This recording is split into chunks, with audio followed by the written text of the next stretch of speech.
Reforma íntima sem martírio. Wanderley Soares de Oliveira. Espírito Hermâncio Falks. Nossa proposta é apresentar algumas ideias, chave com fins de meditação e autoaferição ou ainda para estudos em grupos que anseiam por buscar respostas sobre as intrigantes questões da vida interior.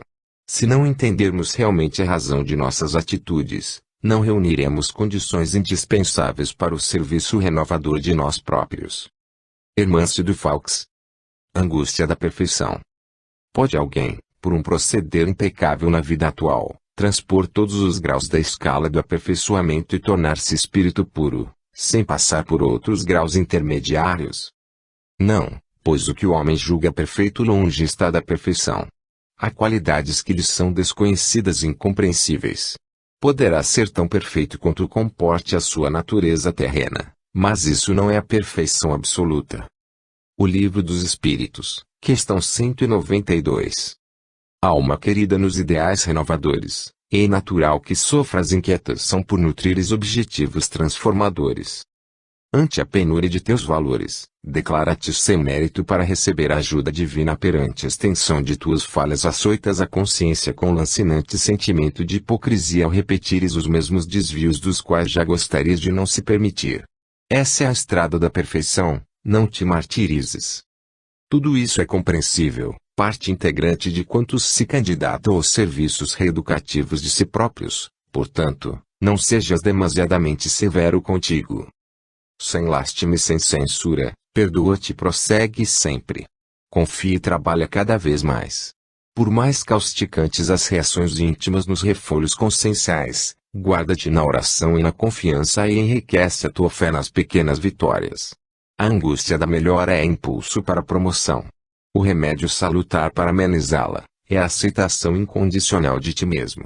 Aceitando-te humildemente como és e fazendo o melhor que possas, vitalizar-te-ás com mais fortes apelos interiores para a continuidade do projeto de melhoria e corrigenda. Por outro lado, se te punes estarão assinando um decreto de desamor contra ti. Afeiçoa-te com devotamento e sensatez ao exercício que te são delegados pelas tarefas renovadoras do bem, aprimorando-te em regime da vigilância e paciência. Sem alimentar fantasias de saltos evolutivos, dá um passo atrás do outro.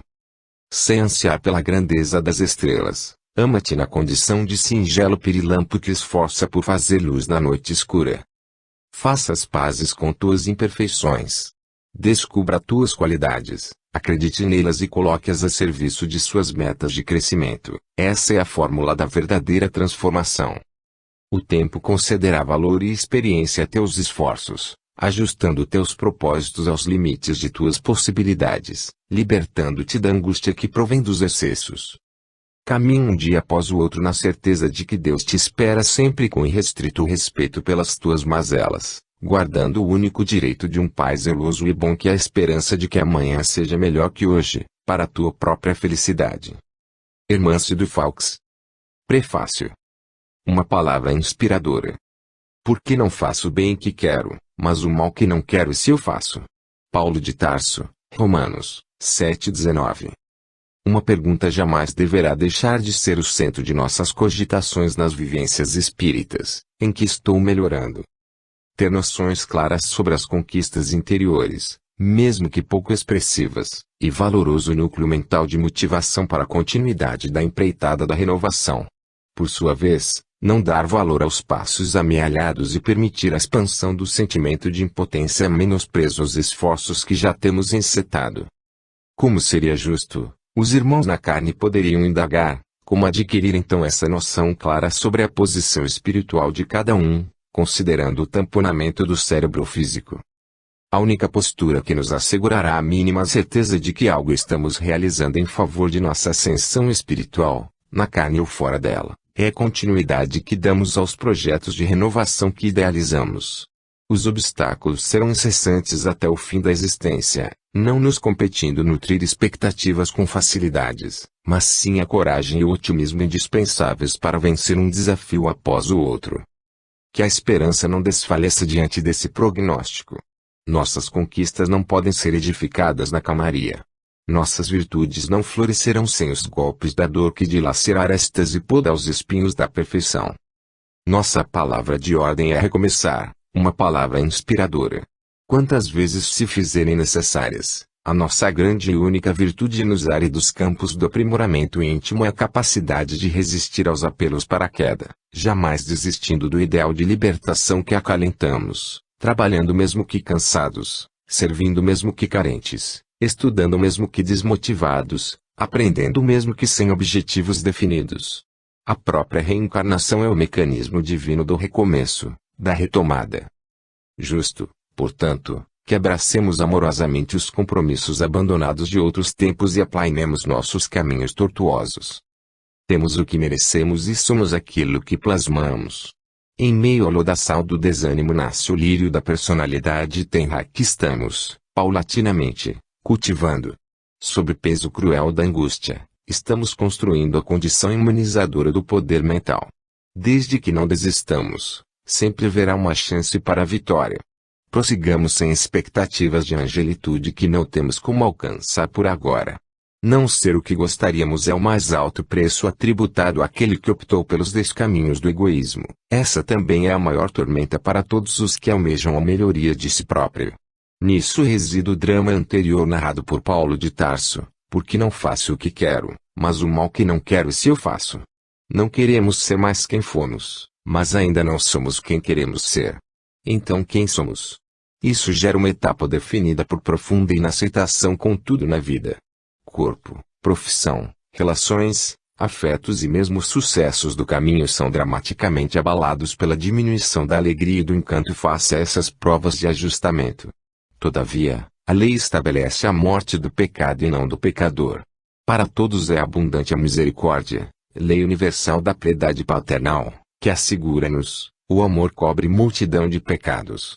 Apesar dessa ditame celeste, a dor e evolução não tem sido suportada por muitos e agravada por outros, levando a quadros de graves enfermidades morais e desamor a si mesmo. Até mesmo a reforma íntima em muitos casos, devido às más interpretações costumeiras, tem sido um bordão de autopunição e martírio penitencial. Nesse torvelinho de conceitos e dramas psicológicos, Hermance du Faux surge com uma palavra de conforto e discernimento aos nossos corações. Sua iniciativa nessa obra reveste-se de valorosa inspiração que trará estímulo, pacificação e luz a muitos corações encarcerados nas árduas provas do crescimento íntimo. Analisando seus textos objetivos e lúcidos, podemos antever a utilidade da iniciativa de enviá-los à Terra. Entretanto, a despeito de sua oferenda, ela própria é a primeira a declinar de seus méritos, solicitando-nos destacar que estas páginas são frutos de um conjunto de esforços de almas que elaboram pela implantação do programa de valores humanos para as sociedades espíritas, cujo responsável é o nosso benfeitor Bezerra de Menezes, que cumpre diretrizes superiores do Espírito Verdade. Ressalte-se que, os casos aqui narrados vividos no Hospital Esperança, onde morejamos juntos no serviço do bem, são indicativas preciosas colhidas diretamente de almas que viveram os dramas descritos. Assim expressamos em respeito a todos eles que permitiram de bom grado a narrativa de suas quedas ou experiências em favor do bem alheio. Que a mensagem aqui contida seja uma palavra de recomeço e uma inspiração para a continuidade da luta íntima pela vitória do homem renovado no Cristo de Deus. É lembrado mais uma vez o baluarte da mensagem cristã livre, destacamos que os percalços não o cercearam em direção aos cimos. Apesar de seus conflitos ele, imbativelmente, declarou, tornai a levantar as mãos cansadas, e os joelhos desconjuntados, e fazeis veredas direitas para os vossos pés. E não nos cansemos de fazer o bem, porque a seu tempo ceifaremos, se não houvermos desfalecidos. Sejamos fiéis e confiantes nos pequenos esforços de ascensão que temos conseguido realizar. Abandonemos a aflição e a ansiedade relativamente ao que gostaríamos de ser, porque somente amando o que somos encontraremos força para prosseguir. O mesmo Paulo de Tarso que declarou na angústia de suas lutas, o mal que não quero se eu faço, mais adiante, calejado pelas refregas educativas compreendeu a importância que tinha para os ofícios do bem ao afirmar, não sou digno de ser chamado apóstolo, mas pela graça de Deus sou o que sou. Por nossa vez, estejamos convictos de que não somos eleitos especiais para a obra a que nos entregamos, contudo, Já nos encontramos dispostos a esquecermos do mal e a construir o bem que pudermos. Existe um melhor recomeço do que este. Cícero Pereira, Belo Horizonte, MG, 9 de março de 2003. Introdução. Consciência de si. Em princípio, o homem que se exalça, que ergue uma estátua à sua própria virtude, anula, por este simples fato, todo o mérito real que possa ter. Entretanto, que direi daquela cujo único valor consiste em parecer o que não é? Admito de boa mente que o homem que pratica o bem experimenta uma satisfação íntima em seu coração, mas, desde que tal satisfação se exteriorize, para colher elogios, degenera em amor próprio. François Nicolas Madeleine, Paris, 1863, O Evangelho segundo o Espiritismo, capítulo 17, item 8. Estudiosos discípulos do Espiritismo propôs-nos a seguinte indagação: que revelações novas teriam os amigos espirituais em favor do aperfeiçoamento interior nessa hora de tantas lutas na humanidade? Em resposta a seu pedido sincero de aprender, usaremos os textos aqui discorridos. Não constituem novidades, e sim um enfoque prático para velhas questões morais que absorvem quantos anseiam pela melhoria de si mesmo. Nossa proposta é apresentar algumas ideias-chave com fins de meditação e autoaferição, ou ainda para estudos em grupos que anseiam por buscar respostas sobre as intrigantes questões da vida interior. Se não entendermos realmente a razão de nossas atitudes, não reuniremos condições indispensáveis para o serviço renovador de nós próprios. A capacidade de administrar o mundo objetivo torna-se cada dia mais precisa e rica de tecnologia para melhor eficácia nos resultados. Todavia, a inabilidade na gerência do mundo íntimo é comprovada, a todo instante, pelos atestados de descontrole e insatisfação que o homem tem demonstrado em sua vida pessoal. Homens vencedores edificam pontes maravilhosas que se tornam cartões postais no mundo inteiro, porém, nem sempre dominam a arte de construir um singelo fio de atenção que possa estabelecer uma ponte entre ele e seu próximo, diminuindo a distância que os separa. Cirurgiões habilidosos transplantam órgãos sensíveis com precisão e controle nos dedos, e, no entanto, constantemente desequilibra-se quando o pequeno talher escapa das singelas mãos de seu rebento, gerando perturbação e mal-estar na prole. Se o cerne da proposta educativa do Espiritismo é a melhoria espiritual pela reforma íntima, essa, por sua vez, tem por objetivo elementar, libertar a consciência dos grilhões do ego para que possa brilhar com exuberância, sem as sombras que teimam em buscar-lhe. Travamos ao iniciar a renovação de nós mesmos, uma batalha entre o ego e consciência nos rumos da conquista do self definitivo. Reforma íntima. Eis o tema predileto dos adeptos do Espiritismo no vastíssimo repositório de assuntos elevados que nos desafiam o entendimento sob a ótica do espírito imortal. Apesar de sua predileção, constata-se que a assiduidade com a qual é tratada não lhe tem garantido noções mais dilatadas que permitam o esforço consciente na transformação da personalidade humana. Nessa ótica, exaremos alguns conceitos que merecem ser resgatados no seu melhor entendimento. Uma normal construção gradativa de valores, a solidificação de qualidades eternas. Uma normal proposta de plenitude e não de derrotismo. É fazer mais luz para varrer as sombras.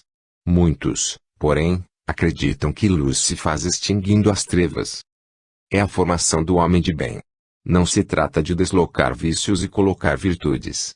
É dada muita importância às imperfeições nos ambientes da doutrina, quando deveríamos mais falar das virtudes do homem de bem. Processo libertador da consciência. Não se trata de vencer o ego, mas conquistá-lo através do domínio natural da voz divina que ecoa em nossa intimidade. Reforma íntima não deve ser entendida apenas como contenção de impulsos inferiores. Muito além disso, torna-se urgente analisá-la como compromisso de trabalhar pelo desenvolvimento dos legítimos valores humanos na intimidade. Circunscrevê-la a regimes de disciplina pela vigilância de vontade e vontade poderá instituir a cultura do martírio e da tormenta como quesitos indispensáveis ao seu dinamismo. Contenção é a aglutinação de forças de defesa contra a rotina mental dos reflexos do mal em nós. Todavia, somente a edificação da personalidade cristã, pródiga de qualidades morais nobres, permitirá a paz interior e o serviço de libertação definitiva para além muros da morte corporal. Por essa razão, entre os seguidores da mensagem espírita, urge difundir noções mais lúcidas sobre o nível de comprometimento a que devem se afeiçoar todos os seus aprendizes. Apenas evitar o mal não basta, imperioso fazer todo o bem ao nosso alcance. A reforma de profundidade exige devoção integral aos deveres da espiritualização, onde quer que estejamos, criando condições para vivências íntimas que assegurem comoções afetivas revitalizadoras e motivadoras a rumos mais vastos na ação e na reação. É a criação de condicionamentos novos elevados. Assim como o corpo não extirpa partes adoecidas, mas procura harmonizá-las ao todo, a alma procede seu crescimento dentro do princípio de reaproveitamento de todas as experiências infelizes. Quem busca o aprimoramento de si mesmo tem como primeiro desafio o encontro consigo. A ausência de ideias claras sobre nós próprios constitui pesado ônus a ser superado, o qual tem levado corações sinceros e bem-intencionados a dolorosos conflitos mentais com a melhora individual, instaurando um doloroso processo de martírio a si mesmo. Não existe reforma íntima sem dores, razão pela qual será oportuno discernir as dores do crescimento e quais são as dores que decorrem de nossa incapacidade em lidar com as forças ignoradas da vida subjetiva em nós mesmos. A distinção entre ambas tornará nosso programa de melhoria pessoal um tanto mais eficaz e menos doloroso. Fala-se muito do homem velho e quase nada sobre como consolidar o homem novo. Dominados pelo mau hábito de destacar suas doenças espirituais, criou-se um sistema neurótico de supervalorização das imperfeições morais que tem conduzido muitos espiritistas à condição de autênticos hipocondríacos da alma. Conter o mal é parte do processo transformador, construir o bem é a etapa nova que nos aguarda. Bem além de controle, educação. Acima de disciplina com inclinações, desenvolvimento de qualidades inatas. Maturidade pode ser definida pela capacidade individual de ouvir a consciência em detrimento dos apelos do ego. Quanto mais fizermos isso, mais seremos maduros e libertos. A saúde é estar em contato pleno com a consciência. A doença é a escravidão ao ego.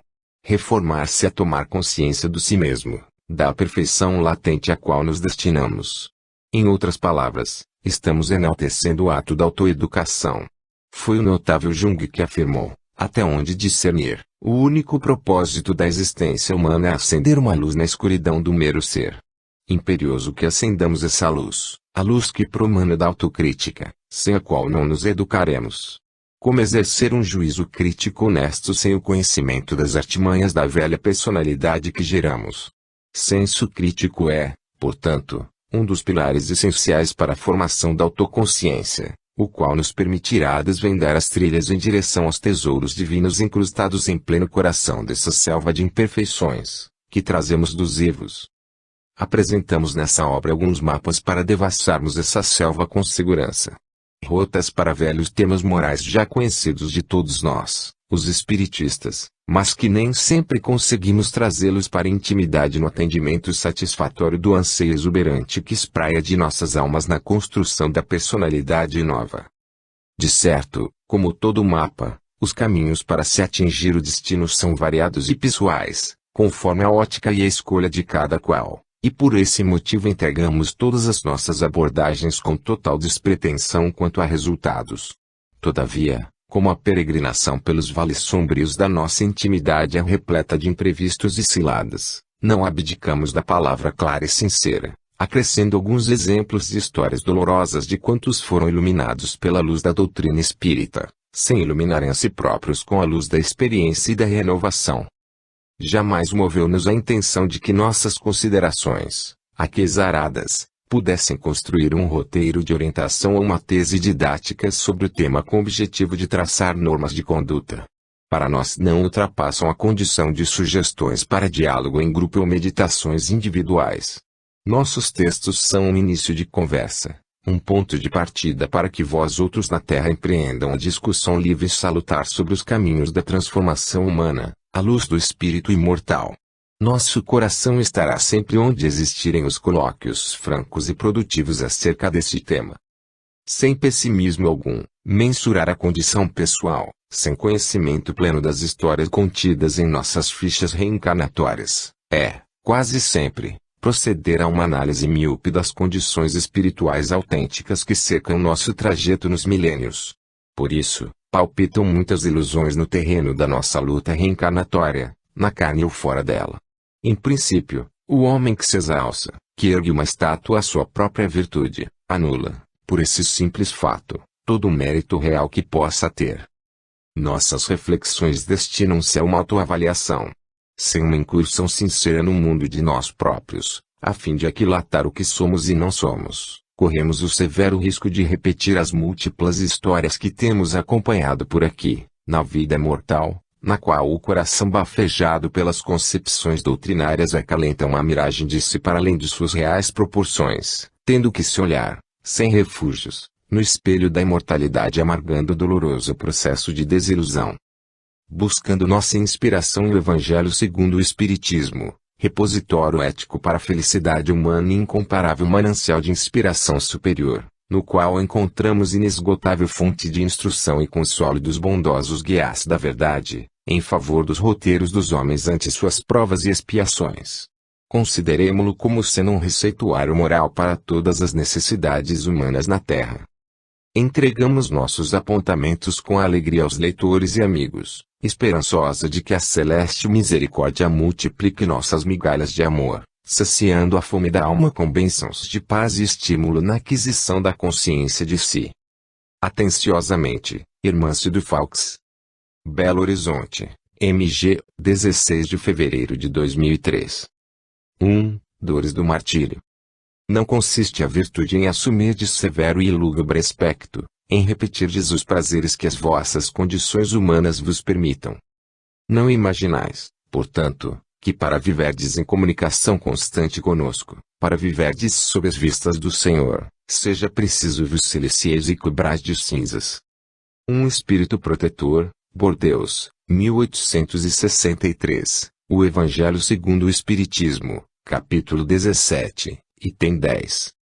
No capítulo do crescimento espiritual torna-se essencial distinguir o que são as dores do crescimento e as dores do martírio. Não existe reforma íntima sem sofrer, mas o martírio é uma forma de autopunição. São penitências psicológicas que nos impomos como se com isso estivéssemos melhorando. Em razão do complexo de inferioridade que assola expressiva parcela das almas da Terra, e cientes de que semelhante violência psicológica deve-se ao nosso voluntário afastamento de Deus, ao longo das etapas evolutivas, fazendo-nos sentir inseguros e impotentes, hoje criamos as capas mentais para nos sentirmos minimamente bem e levar avante o desejo de existir e viver. Essas capas são as estruturas do eu ideal que nos leva a crer sermos mais do que realmente somos, uma defesa contra as mazelas que não queremos aceitar em nós mesmos. A melhoria íntima autêntica ocorre pelo processo de conscientização e não pelas dores decorrentes de cobranças e conflitos interiores, que instalam circuitos fechados e pane na vida mental.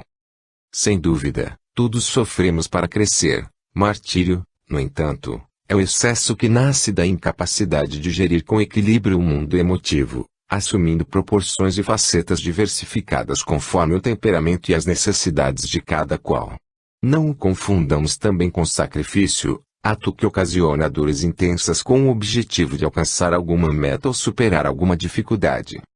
O que define a condição psíquica de martirizar-se é o fato de se crer no desenvolvimento de qualidades que, de fato, não estão sendo trabalhadas na intimidade. São as dores impostas a nós mesmos pelas atitudes de desamor, quando acreditamos no eu ideal e negamos ou fugimos de eu mesmo. Quase sempre as dores do martírio decorrem de não queremos experimentar as dores do crescimento. Um exemplo típico é quando somos convocados a examinar certa imperfeição apontada por alguém e, entre a dor da autoavaliação e a dor da negação, preferimos a segunda, a qual integra a lista das dores excesso. Dentre as formas autopunitivas mais comuns, destacamos que a maneira pela qual reagimos a nossos erros tem sido um canal de acesso a infinitas dimensões expiatórias.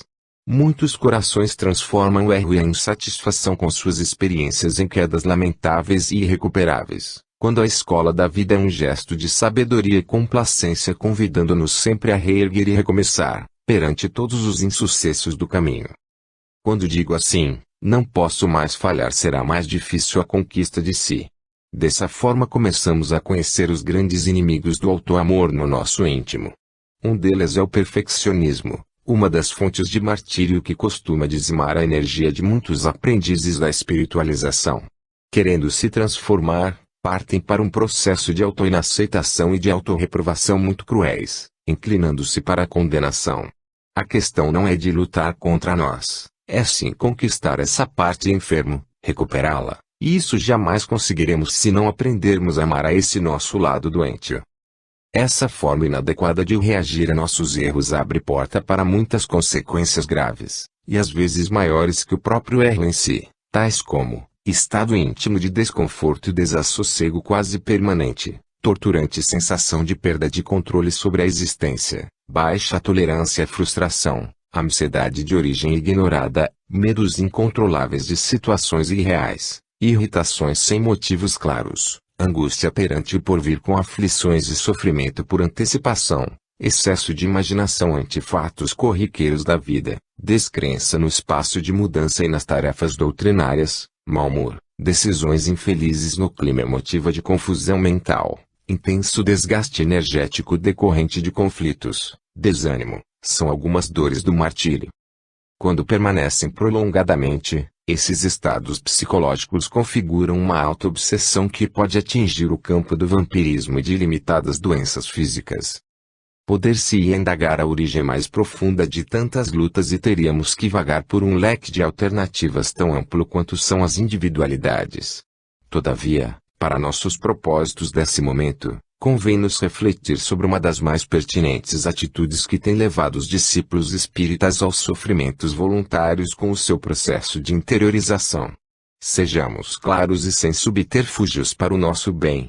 O culto à dor tornou-se uma cultura nos ambientes espíritas. Condicionou-se a ideias de que sofrer é sinônimo de crescer, de que sofrer é resgatar, quitar. Portanto, passou-se a compreender a dor punitiva como instrumento de libertação, quando, em verdade, somente a dor que educa liberta. Há criaturas dotadas de largas fatias de conhecimento espiritual sofrendo intensamente, mas que continuam orgulhosas, insensatas, hostis e rebeldes. Não é a intensidade da dor que educa, é sim o esforço de aprender a amenizá-las. O espírita costuma neutralizar a proposta da reforma íntima. É a neurose de satisfação, um modo imaturo de agir em razão da ausência de noções mais profundas sobre a sua verdadeira realidade espiritual. Constatamos que existe muita impaciência com a reforma íntima devido à angústia causada ao espírito devido ao contato com sua verdadeira condição diante do universo. Cria-se assim para si, através de mecanismos mentais, as virtudes de adorno ou compensações artificiais a fim de sentir-se valorizado perante a consciência e o próximo. São os esconderijos psíquicos nos quais quase sempre enfurnamos para não tornarmos contatos com a verdade pessoal. Essa neurotização da virtude gera um sistema de vida cheio de hábitos e condutas rígidas, a título de seguir orientações da doutrina. Adota-se procedimentos que não são sentidos e triturados pela arte de pensar. Isso nos desaproxima ainda mais da autêntica mudança e passamos então a nos preocupar com o que não devemos fazer, esquecendo o que devíamos estar fazendo. Certamente esse caminho gera martírio e ônus para a vida mental. Existem muitas dores naturais no crescimento espiritual que estabelecem um processo crônico de pressão psicológica, entretanto, diferem muito da autoflagelação, porque elas impulsionam e fazem parte da grande batalha pela promoção de todos nós. Observa-se, inclusive, que alguns corações sinceros, inseridos no esforço autoeducativo, experimentam essa silenciosa expiação, mas, por desconhecerem os percalços do trabalho renovador, terminam por desistirem de prosseguir e atolam-se no desânimo. Acreditam-se piores quando constatam semelhantes quadros de dor psicológica e deduzem que, ao invés de progredirem, estão em plena derrocada. Diga-se de passagem, não são poucos os quadros com essas características que temos observado no seio do movimento doutrinário. Frequentemente existe um trio de sicários da alma que a chicoteiam durante as etapas do amadurecimento. São eles: baixa autoestima, culpa e medo de errar. Apesar de serem sofrimentos psíquicos, funcionam como emuladores do progresso quando nos habilitamos a gerenciá-los. Assim, a culpa transforma-se em autoaferição da conduta e freio contra novas quedas, A baixa autoestima converte-se em capacidade de descobrir valores e o medo de errar promove-se a valoroso arquivo de experiências e desapego de padrões. Face ao exposto, indaguemos sobre quais seriam as medidas que deveriam ser implementadas nos núcleos educativos do Espiritismo, em favor da melhor compreensão dos roteiros de transformação interior. Aprofundemos o debate entre dirigentes sobre quais iniciativas poderiam ser facilitadas aos novéis trabalhadores em favor de um aprendizado sem os torturantes conflitos originados da crueldade aplicada nos mesmos, quando não somos criativos o bastante para lidar com nossa sombra e tombarmos em martírios inúteis. Reforma íntima deve ser considerada como melhoria de nós mesmos e não anulação de uma parte de nós considerada ruim. Uma proposta de aperfeiçoamento gradativo cujo objetivo maior é a nossa felicidade. Quem está na reforma anterior tem um referencial fundamental para se autoanalisar ao longo da caminhada educativa, um termômetro das almas que aprimoram, inevitavelmente. Quem se renova alcança a maior conquista das pessoas livres e felizes, o prazer de viver. 2. Ética da transformação. Reconhece-se o verdadeiro espírita pela sua transformação moral. O Evangelho segundo o Espiritismo, capítulo 17, item 4. A reforma íntima é um trabalho processual. Processual significa aquilo que obedece a uma sequência. Em conceito bem claro, e a habilidade de lidar com as características da personalidade melhorando os traços que compõem suas formas de manifestação. Caráter, temperamento, valores, vícios, hábitos e desejos são alguns desses caracteres que podem ser renovados ou aprimorados. Nessa saga de mutação e crescimento, o maior obstáculo a transpor é o interesse pessoal, o conjunto de viciações do ego repetido durante variadas existências corporais e que cristalizaram a mente nos domínios do personalismo. O hábito de atender incondicionalmente às imposições dos desejos e aspirações pessoais levou-nos à cruel escravização, da qual muito será exigido nos esforços reeducativos para nos libertarmos do império do eu. Negar a si mesmo ou despersonificar-se, esvaziar-se de si, tirar a máscara é o objetivo maior da renovação espiritual. Este é o grande desafio a seguido por todos os que se comprometeram com seriedade nas nobres finalidades do Espiritismo com Jesus e Kardec. Extenso será esse caminho reeducativo na vitória sobre nossa personalidade manhosa e talhada pelo egoísmo. O meio prático e eficaz de consegui-lo, conforme ensinam os bons espíritos da codificação, é o conhecimento de si mesmo. Entretanto, para levar o homem ao aprimoramento, o autodescobrimento exige uma nova ética nas relações consigo e com a vida, é a ética da transformação, sem a qual a incursão no mundo íntimo pode estacionar em mera atitude de devassar a subconsciência sem propósitos de mudança para melhor. O Espiritismo é inesgotável manancial no alcance desse objetivo. Seu conteúdo moral é autêntico celeiro de rotas para quantos desejam assumir o compromisso de sua transformação pessoal com segurança e equilíbrio. Sem psicologismo ou atitudes de superfície, a doutrina espírita é um tratado de crescimento integral que esquadrinha os vários níveis existenciais do ser na ótica imortalista. Nem sempre, porém, verifica-se tanta clareza de raciocínios entre os espíritas acerca dessa questão. Conceitos mal formulados sobre o que seja a renovação interior têm levado muitos corações sinceros a algumas atitudes de puritanismo e moralismo, que não correspondem ao ritmo transformador da personalidade, em direção aos valores capazes de solidificar a paz, a saúde e a liberdade na vida das criaturas. Por esse motivo, será imperioso que as agremiações do mundo, erguidas em nome do Espiritismo ou aquelas outras que expandam a luz da espiritualização entre os homens, investiguem melhores noções sobre a ética da transformação, a fim de oferecer a seus profitentes uma base mais cristalina sobre os caminhos e percalços no serviço da iluminação de si mesmo. A prática especial e meta fundamental dos ensinos dos bons espíritos são a melhora da humanidade, a formação do homem de bem.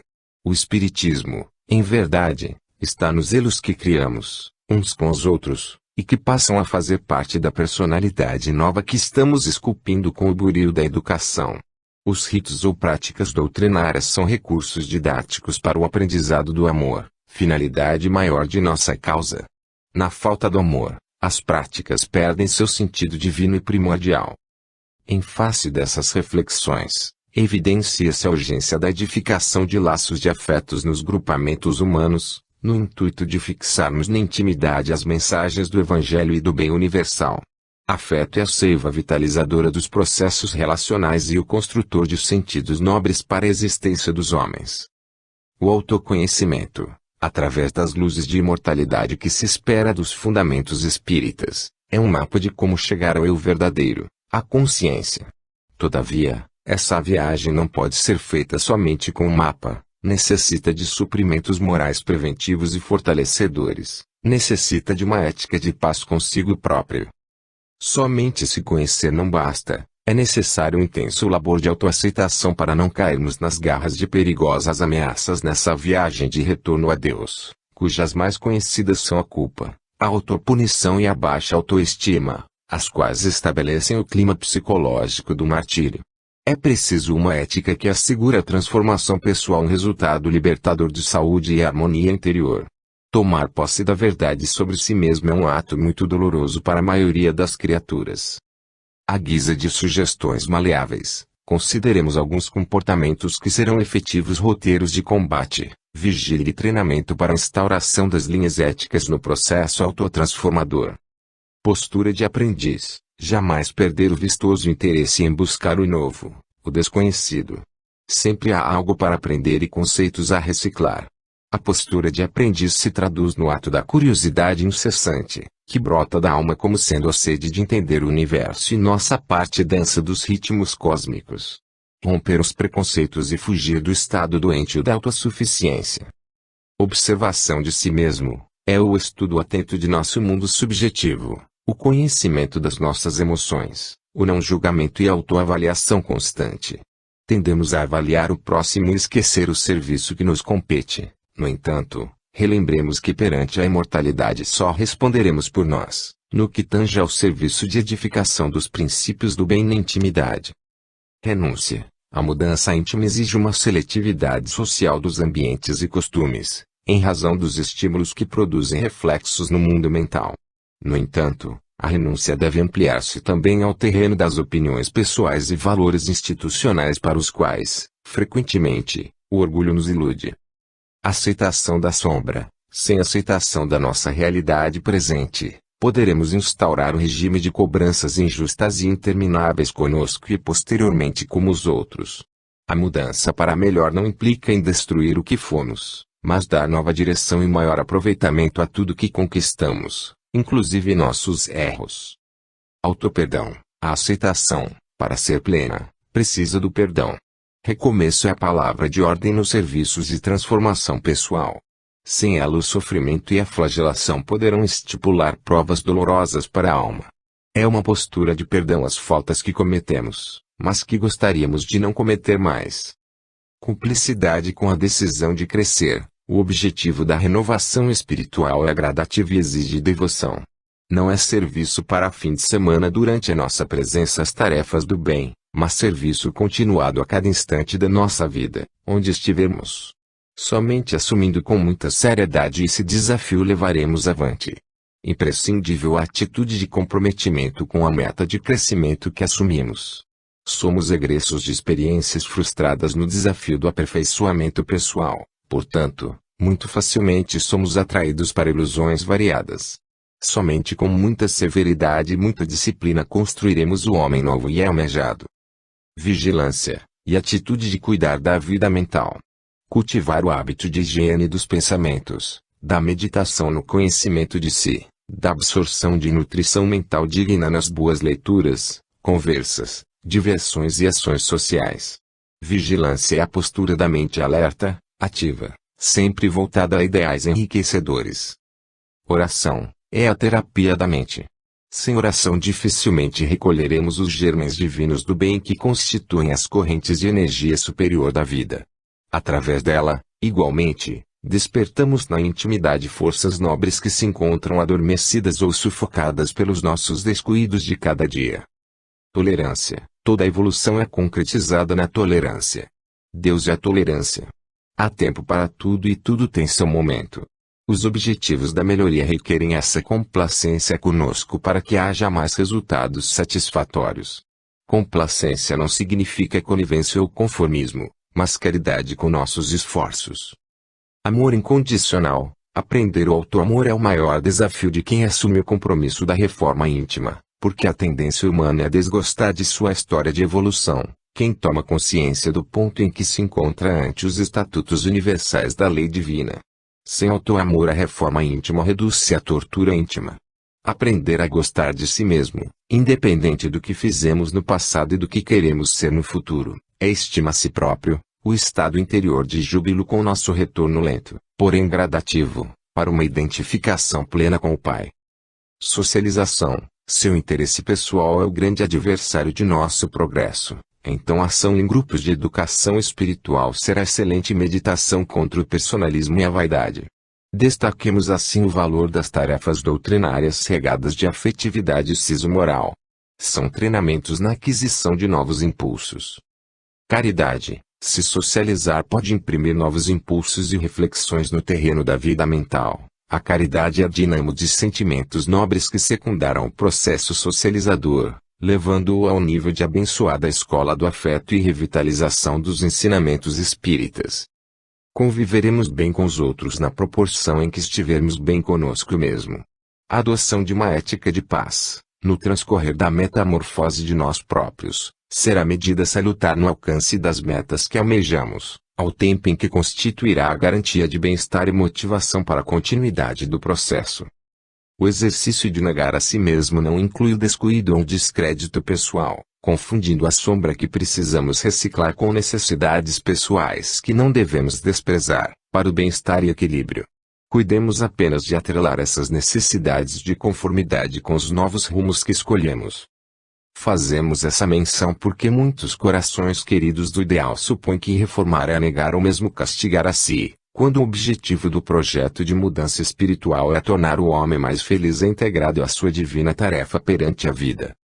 Nos celeiros de luz dos repositórios do Evangelho, verificamos um exemplo de rara beleza e oportunidade que servirá como diretriz segura para a despersonificação dos servidores do Cristo na obra do amor. Ananias, o apóstolo chamado para curar o doutor de Tarso. Quando o mestre o chama pelo nome, o colaborador humilde, com prontidão e livre dos interesses pessoais, responde sabiamente: "Eis-me aqui, Senhor." O nome dessa virtude no dicionário cristão é disponibilidade para servir e aprender, o programa ético mais completo e eficaz para quantos desejam autoiluminação. 3. Projeto de vida. O amor aos bens terrenos constitui um dos mais fortes óbices ao vosso adiantamento moral e espiritual. Pelo apego à posse de tais bens, destruís as vossas faculdades de amar, com as aplicardes todas as coisas matérias. Lacordaire Constantina, 1863, O Evangelho segundo o Espiritismo, capítulo 16, item 14. Materialismo é estado íntimo que estabelece a rotina mental da esmagadora maioria das mentes no plano físico, focando os interesses humanos, exclusivamente, naquilo que fere os 5 sentidos. Postura e noções culturais se desenvolvem a partir desse estado, levando a criatura a adotar o mundo das sensações corporais como sendo a única realidade. O materialismo tem como base afetiva o sentimento de segurança e bem-estar, expresso comumente por vínculos de apegos e posse. Os reflexos mais conhecidos desses vínculos afetivos com a vida material são a dependência e o medo, respectivamente. Em essência, o interesse central de todo materialista é tornar a vida uma permanência, manter para sempre o elo com todas as criações objetivas que lhe pertençam, sejam coisas ou pessoas. Contudo, a vida é regida pela lei da impermanência. Tudo é transformação e crescimento. Algumas palavras que asseguram uma linha moral condizente com essa lei são: maleabilidade, incerteza, relativização, diversidade, ecletismo, pluralismo, alteridade, desprendimento, fraternidade, amor. A volta do homem à vida corporal tem por objetivo seu melhoramento, o engrandecimento de seus conceitos ainda tão reduzidos pela ótica das ilusões terrenas. Compreender que é um binômio corpo-alma, que tem um destino, a perfeição, e que a vida na Terra é um aprendizado são as lições que lhe permitiram romper com os estreitos limites da visão materialista. Semelhantes conquistas interiores exigem preparo e devotamento ao fim de consolidar em si como valores morais, capazes de levá-los a cultivar projetos enobrecedores com os quais possa, pouco a pouco, renovar seus hábitos de vida. Muito esforço será pedido para o desenvolvimento dessas qualidades espirituais no coração humano. Uma semana na Terra é composta de 10.080 minutos.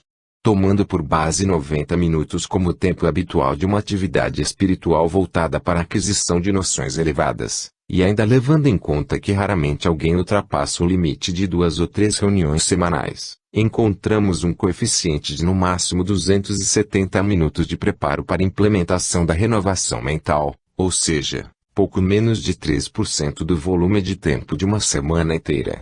São nesses momentos que se angariam forças para interromper a rotina mental do homem comum.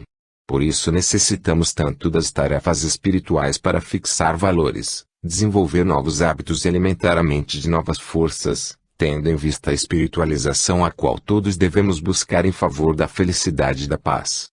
A superação da rotina materialista exige esforço, mas também metas, ideais, comprometimento. Por isso a melhora espiritual não pode circunscrever-se a práticas religiosas ou a momentos de estudo e oração. Imperioso será assumirmos o compromisso de mudança e elevação conosco mesmo, senão tais iniciativas podem reduzir-se facilmente a experiências passageiras de adesão superficial, sem raízes profundas nas matrizes do sentimento. A reforma íntima solicitar fazer de nossas vidas um projeto de cumplicidade e amor. Projeto de vida é outro nome da religião íntima, a religião da atitude, do comprometimento. Sem isso, como esperar que a simples frequência aos serviços do bem, nas fileiras da caridade e de instrução, sejam suficientes para renovar a nossa personalidade construída em milênios de repetição no amor aos bens terrenos? E um projeto de mudança espiritual não será tarefa infantil de traçar metas imediatistas de fácil alcance para causar-nos a sensação de que aprimoramos com rapidez, mas sim o resultado do esforço pessoal em sacrificar-se por ideais que motivem o nosso progresso e que, a um só tempo, constituam segurança contra o desânimo e a vigilância. Ideais esses que se apresentam sempre à nossa caminhada como convites da divina providência para que possamos sair do lugar comum à maioria das criaturas. Razão pela qual sempre encontraremos obstáculos e pedregais nas sendas da renovação espiritual. Isso porque aquele que realmente se elevar não deixa de causar mudança no meio onde estagia, atraindo para si todas as reações favoráveis e desfavoráveis aos ideais de ascensão. Isso faz parte de todo o processo de espiritualização. Não há como não haver reações que, por fim, porém, algumas vezes, ser sinais de que nos encontramos em boa direção. Cumplicidade e comprometimento são as palavras de ordem no desafio do autoburilamento. Evitemos, assim, confundir a simples adesão a práticas doutrinárias ou ainda um acúmulo de cultura espiritual como sendo iluminação e adiantamento, quando nada mais são que estímulos valorosos para o crescimento.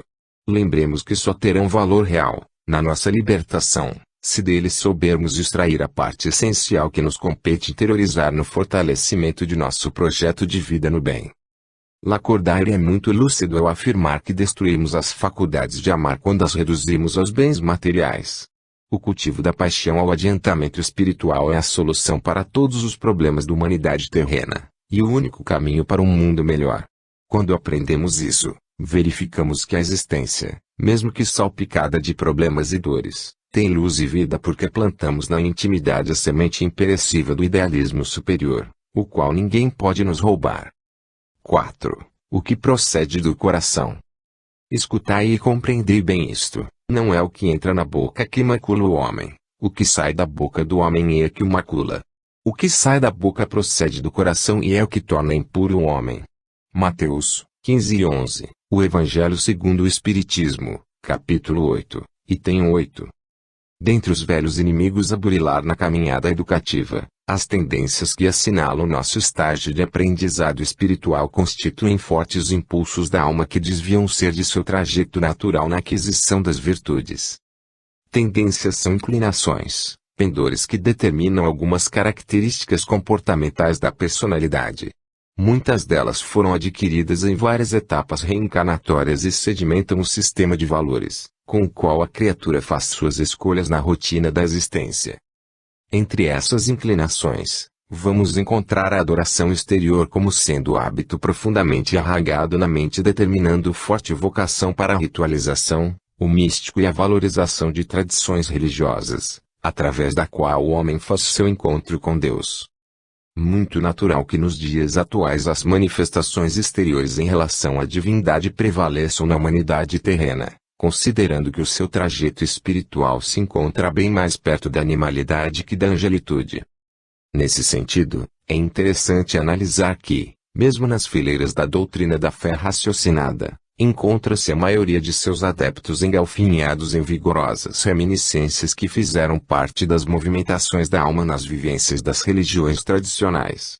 Atrofiamento do raciocínio, supervalorização dos valores institucionais, engessamento de conceitos, sensação de missionarismo religioso, atitude de supremacia da verdade, idolatria a seres superiores, submissão de conveniência a líderes, relação de absolvição ou penitência com práticas espíritas, desvalorização de si mesmo em razão da condição de pecador, condutas puritanas perante a sociedade e seus costumes, cultivo de comportamentos moralistas, confusão entre pureza exterior e renovação íntima. Essas são algumas tendências que se apresentam junto aos nossos celeiros espíritas, remanescentes de fortes condicionamentos psíquicos. Semelhantes caracteres imprimiram um padrão de práticas e conceitos no movimento espírita que, de alguma forma, estipulam referências a serem adotadas pelos seus seguidores.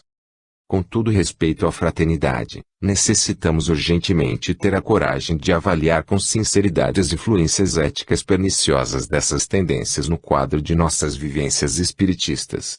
São reflexos inevitáveis do crescimento evolutivo que ninguém pode negar. Mas daí a aceitá-las sem quaisquer esforços de melhoria, é conivência e pusilanimidade. Torná-las uma referência religiosa pela qual se deva reconhecer o verdadeiro seguidor do espiritismo é uma atitude recheada de ancestralismo e hipocrisia. A comunidade espírita, que tantas benfeitorias tem prestado ao mundo, carece de uma reavaliação global em sua estrutura no que tange a noção de comprometimento.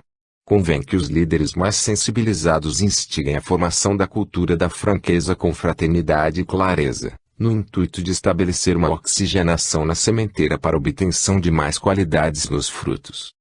Muitos companheiros, os quais merecem nossa compreensão, costumam disseminar a concepção de que tudo deve correr conforme os acontecimentos, e justificam-se com a frase: se fazendo assim está dando certo, por que mudar?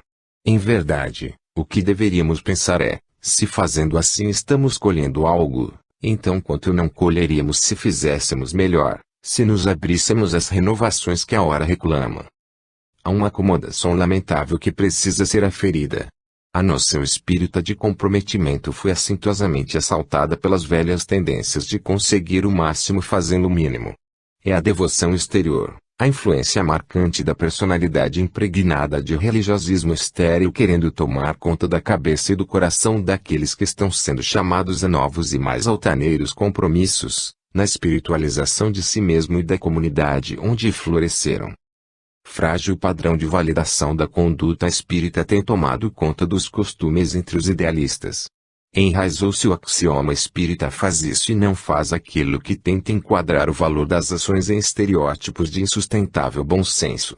Estereótipos, como seria óbvio, que sofrem as fantasias do homem velho habituado a sempre rechear com facilidades os seus caminhos em direção ao Pai, a fim de não ter que se enfrentar e assumir a árdua batalha contra suas ilusões enfermiças. É assim que vamos notando uma supervalorização das coisas, como a não adoção de alimentação carnívora, a impropriedade de não frequentar certos ambientes sociais, a fuga da ação política, a análise da vida dissociada das ciências e conquistas humanas, a interminável procura do passe como instrumento de melhoria espiritual ao longo de anos a fio, não chorar em velórios, distanciamento da riqueza como se fosse um mal em si mesma, senho carregado como sinônimo de responsabilidade, silêncio tumular nos ambientes espíritas. Se fumar, não é espírita. Se separar matrimonialmente, tem a reencarnação fracassada. Se ingerir alcoólicos, não pode ser considerado alguém em reforma. Se for homossexual, não pode entrar no centro. E assim prosseguem as idiosincrasias que são estipuladas uma aqui, outras acolá. Absolutamente não devemos desprezar o valor de todas essas questões, quando bem orientadas para o bem senso e a lógica. Entretanto, nenhuma dessas posturas é referência segura sobre a qualidade de nossos sentimentos, o que parte do coração. O que sai do coração e passa pela boca é o critério de validação de nossa realidade espiritual. Por ele se conhece a verdadeira pureza, a pureza interior que é determinada pela forma como sentimos a vida que nos rodeia. E sobre esse assunto só temos condições de avaliar o que se passa no nosso íntimo, jamais o que sai no coração do outro. Sem dúvida alguma, a pureza exterior pode ser um ensaio, um primeiro passo para o ingresso definitivo da verdade em nosso coração.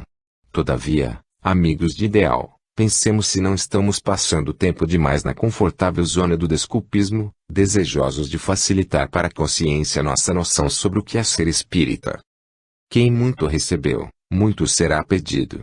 Em conclusão, comentamos que há muitos companheiros queridos do nosso ideário satisfeitos com o fato de apenas evitarem o mal. Entretanto, estejamos alerta para a única referência ética que servirá a cada um de nós no reino da alma liberta da vida física, fazer todo o bem que pudermos no alcance de nossas forças.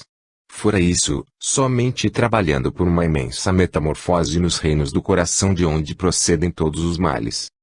5. Sabe a providência. Para nos melhorarmos, outorgou-nos Deus, precisamente, o de que necessitamos e nos basta, a voz da consciência e as tendências instintivas. Priva-nos do que nos seria prejudicial. O Evangelho segundo o Espiritismo, capítulo 5, item 11.